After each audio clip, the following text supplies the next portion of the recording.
So I spoke a bit recently about Sean Brady and his remarks about his fight with Michael Morales, but he now has recently doubled down on his take that he doesn't really struggle against rangier fighters or taller fighters, calling his fight against Michael Morales a fluke. And I have to say that fight was as far away from a fluke as a fight could get. Sean Brady was incredibly outmatched, and it sadly is 100% height related. Sean Brady is 5'7". Michael Morales is what, 6'1", 6'2", or 6'3"? He's definitely 6 foot plus, and that's going to pose a bunch of problems, which it did.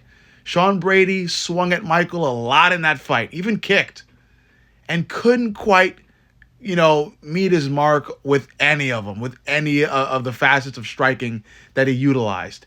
Even when trying to grapple, Michael Morales is so dang tall, the sprawl is easy for him. Yes, true, shorter fighters will have an easier time shooting at the waist for takedowns. When you got a taller fighter that has some grappling experience, the taller fighter can keep himself standing up for quite a while, which Michael Morales did. So that fight wasn't a fluke. I'm a Sean Brady fan. I like how Sean Brady fights, and I would love to see Sean Brady with a UFC gold belt strapped around his waist. It sadly will not happen at welterweight because the top few welterweight fighters are too tall for him.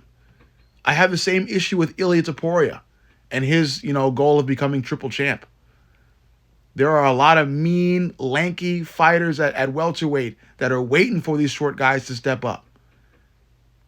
Carlos Prates, especially of note, who Sean Brady's eyeing. Sean Brady would love to fight Carlos Prates next. If I'm in Sean Brady's corner or camp, I'm screaming at him not to take that fight.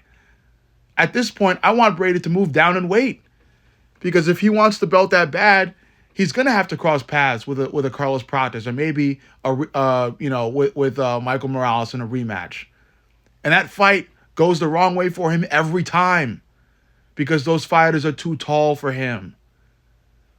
Height disadvantage is a real thing. Reach advantage is a real thing. It's not a fairy tale. Sure, it's the fight game and anything can happen. So yes, you can theoretically get past those hands. But it's going to be dang near impossible for a guy that's 5'7". With all due respect to the skillful monster that Sean Brady is. Look how he outclassed Joaquin Buckley last weekend. He just can't do it against a taller fighter.